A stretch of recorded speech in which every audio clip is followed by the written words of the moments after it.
জন্য কিছু নিয়ম দিয়েছেন, আইন বিধান দিয়েছেন। যদি আমরা সেই বিধানকে মেনে চলতে পারি, তাহলে আমরা ইহকাল এবং পরকাল দুই জায়গাতে আমরা কামিয়াবি হাসিল করব, আমরা সাফল্য হয়ে যাব। আর যদি আল্লাহর বিধানকে আমরা মেনে না চলতে পারি, তাহলে আমাদের এই পৃথিবীতে অসম্মানী হবে এবং কাল কিয়ামতের মাঠে আমাদের ঠিকানা জাহান্নামে হবে। ভাইজান, বাপজান আমার, আল্লাহ রাব্বুল আলামিন আমাদেরকে এতগুলো নিয়ামত দিয়েছেন। সেই নিয়ামতকে পেয়ে যদি আল্লাহর কৃতজ্ঞতা না করতে পারি, শুকরিয়া যদি না করতে পারি, তাহলে আমাদের মতো আর কেউ হতভাগা হতে পারে না। ভাই আমার, বাপজান আমার, আল্লাহ রাব্বুল আলামিন কাল কিয়ামতের মাঠে মানুষদের মধ্যে হিসাব কিতাব করবেন। খুব ভালো করে শুনুন, যখন মানুষদের মধ্যে বিচার হয়ে যাবে, সেই সমস্ত মানুষদের মধ্যে দুই দল হবে। আল্লাহ রাব্বুল আলামিন বলছেন যে এক দল তারা জান্নাতে যাবে এবং এক দল তারা জাহান্নামে যাবে। ভাইজান, বাপজান আমার, আল্লাহ রাব্বুল আলামিন সেই সম্পর্কে কোরআনে মাজিদের মধ্যে বলছেন, খুব ভালো করে শুনুন। বিসমিল্লাহির রহমানির রহিম। ফাআম্মা মান তাগা وآثار الحياة الدنيا فإن الجحيم هي المأوى। আল্লাহ রাব্বুল আলামিন বলছেন, হে পৃথিবীর মানুষেরা শুনে নাও, ফাআম্মা মান তাগা, যারা আল্লাহর পথকে, আল্লাহর সীমাকে যারা লঙ্ঘন করবে, যারা সীমা লঙ্ঘনকারী, এই সমস্ত লোকেরা, এবং যারা পৃথিবীর জীবনকে প্রাধান্য দেবে, যারা আল্লাহর সীমাকে পার করবে এবং যারা সেই পৃথিবীর জীবনকে প্রাধান্য দেবে, আল্লাহ রাব্বুল আলামিন বলছেন, বান্দারে শোনো,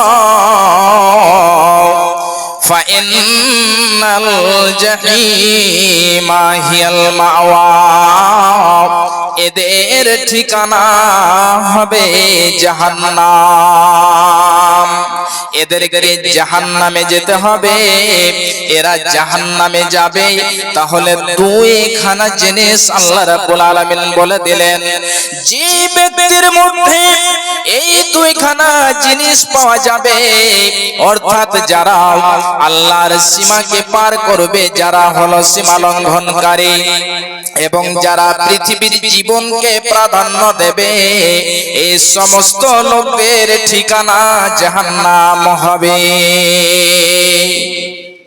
তাহলে ভাইজান, বাপজান আমার, এ আমার মায়েরা, এ আমার বোনেরা, একবার আপনি চিন্তা ভাবনা করে দেখবেন, গভীর রজনীতে আপনি নির্জনে বসে বসে ভেবে দেখবেন যে আমার 40 বছর 50 বছর জীবন চলে গেল, এই জীবনটাতে আমি কোনটি জীবনকে প্রাধান্য দিলাম? এই পৃথিবীকে প্রাধান্য দিলাম কি আমি আমার জীবনে আখিরাতকে প্রাধান্য দিলাম? যদি আপনি আখিরাতকে প্রাধান্য দেন, তারজিহ দেন, তাহলে আপনি কামিয়াব হয়ে যাবেন। আর যদি আপনি পৃথিবীর মোহে, পৃথিবীর মায়া, পৃথিবীর ধন, পৃথিবীর সম্পদ, পৃথিবীর মাল দৌলতের পিছনে পড়ে যান, তাহলে আপনার যেন আখিরাত ধ্বংস হয়ে যাবে, আখিরাত আপনার বরবাদ হয়ে যাবে, আখিরাত আপনার যেন নষ্ট হয়ে হয়ে যাবে, এই সমস্ত লোকের ঠিকানা হবে জাহান্নাম। ভাইজান আমার, আজকে আমরা পৃথিবীর মোহে পড়ে গিয়ে হালাল হারাম কি আমরা পার্থক্য করি না। আমরা যেন কোনো জিনিসেরই ভরক্ষেপ করি না, কিছুই করি না। আমাদের সামনে যেই রকম মাল ধন সম্পদ চলে আসে, আমরা সেটাকে ভক্ষণ করে আমরা সেই মাল ধন সম্পদের পিছনে পড়ে, লোভ লালসায় পড়ে ওই মাল ধন সম্পদকে আমরা সঞ্চয় করতে থাকি। এবারে চলে আসি, আল্লাহ রাব্বুল আলামিন বলছেন, বান্দারে শোনো, ইন্না জাহান্নামা কানাত মিরসাদা, অবশ্যই জাহান্নাম ঘাত রয়েছে, অবশ্যই জাহান্নাম মুত পেতে রয়েছে। তাহলে এই জাহান্নাম মুত পেতে রয়েছে, এর মানে কি? জাহান্নাম মুত পেতে রয়েছে, এটার মানে আপনাকে আমি সরল ভাষাতে বুঝিয়ে দিচ্ছি। ভাইজান বাপজান আমার, মায়েরা আমার, খুব ভালো করে শোনান। যেমন ধরেন কোন একজন লোক তার শত্রুকে ধরার জন্য, তার দুশমনকে ধরার জন্য কোনো একটি জায়গাতে যেন সে লুকিয়ে রয়েছে, এবং যখন তার সে শত্রু চলে আসবে, ওই শত্রুকে সেখান থেকে সে সহজে ধরে ফেলবে। ঠিক ওই মতোই জাহান্নাম মুত পেতে রয়েছে। জাহান্নাম যখন জাহান্নামীরা যাবে, এই জাহান্নামীদের জন্য জাহান্নাম তো পাতিয়ে রয়েছে। যখন তাদেরকে মারতে মারতে নিয়ে যাওয়া হবে, ওই জাহান্নামীদেরকে জাহান্নাম ধরে ফেলবে, গ্রাস করে ফেলবে। তাহলে ভাইজান বাপজান আমার, খুব ভালো করে শুনুন, জাহান্নাম কত যেন ভয়ঙ্কর হবে। আজকে আমরা পৃথিবীর মোহে, পৃথিবীর মহাব্বতে, লোভ লালসাতে পড়ে গিয়েছি। আল্লাহ রাব্বুল আলামিন বলছেন, ইন্না জাহান্নামা কানাত মিরসাদা লিত্তাগিনা মাআবা। এই জাহান্নামটা হলো ওদের জন্য ঠিকানা, ওদের আশ্রয়, যারা আল্লাহর সীমাকে পার করে যাবে। আল্লাহর একটি সীমা রয়েছে, আল্লাহ রাব্বুল আলামিন একটি আমাদের বিধান দিয়েছেন। তার যে বর্ডার রয়েছে, যে ব্যক্তি সে বর্ডারকে পার করে যাবে, আল্লাহ রাব্বুল আলামিন বলছেন, খুব ভালো করে শুনুন। তাই আল্লাহ রাব্বুল আলামিন বলছেন, ইন্না জাহান্নামা কানাত মিরসাদা লিত্তাগিনা মাআবা। এই জাহান্নামটা ওদের জন্য ঠিকানা, যারা হলো সীমা লঙ্ঘনকারী। এই সীমা লঙ্ঘনকারী তারা জাহান্নামে যাবে।